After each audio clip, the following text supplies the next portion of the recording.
We're on your side getting answers about a Knoxville pet store that is the subject of a post getting tons of attention on Facebook. Yeah, Puppy Zone on Kingston Pike is a place familiar to many of us, a place that has faced controversy in the past. This time it's through a social media post shared more than 20,000 times that has some of you concerned. In fact, a mother in Knoxville to visit her daughter in college actually posted this. Yes, the post saying in part half of the puppies, if not more, seemed to be highly drugged. They were laying with their eyes open and would not respond as we spoke to them or shook them to try and get them to respond.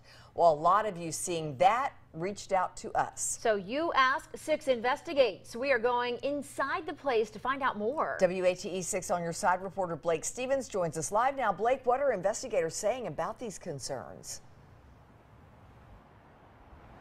Hey Lori, hey Kristen, animal control officers have been out here twice today. They found that the puppies inside are healthy, fed, and watered. They also say that the facility behind me is in fact clean, and they tell me when they're inspecting, they check to see if all of the animals are alert, and they also check to see if there is a space for sick animals to be quarantined, and they found no issues today. Now, in that post on Facebook you guys were just talking about, there is a photo of a puppy that appears to be bloated. It's perceived that that puppy is bloated. Well, KPD says that puppy was tested today, and in fact he says that puppy is fine. And a veterinarian is staffed here they inspect Puppy Zone weekly, and they're on call if there are any issues. Now, the owner, Stephen Glatz, says he loves his animals and their safety is a top priority for him. Glatz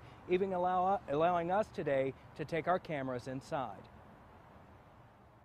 A place many of you go to browse, pet, or adopt a new four-legged friend, often at the center of controversy. We have people that walk through the store. They don't ask questions. They don't ask for information for their concerns, and they leave with a negative thought in their head and go to Facebook and become a keyboard warrior and decide to make their uninformed posts to the world, and it goes viral. That's Puppy Zone owner Stephen Glatz, who says he wishes people who walked in his store would just confront him with any concerns, so he has a chance to ease minds.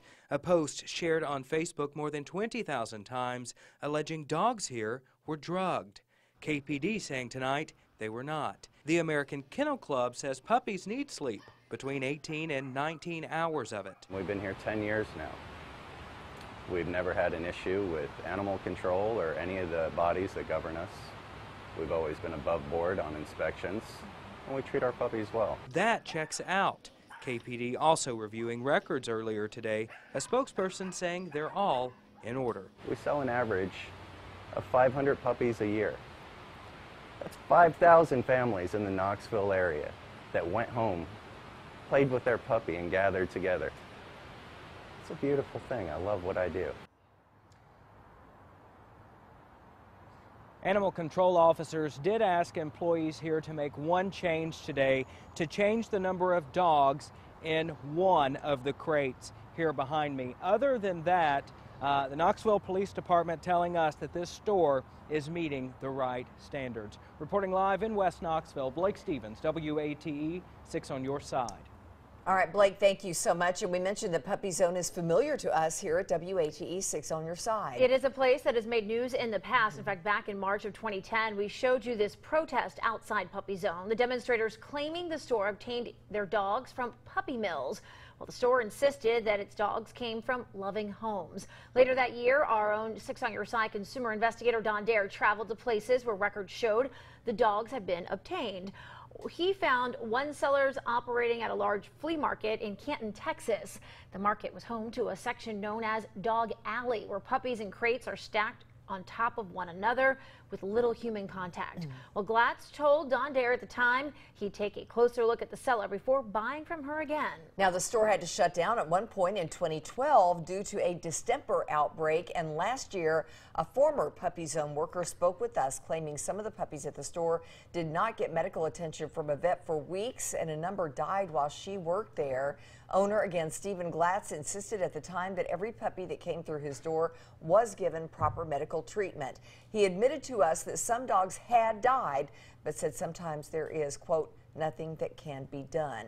As for today, Animal Control has checked Puppy Zone twice since the post we've been talking about. They found the facility to be clean and all of the puppies to be healthy.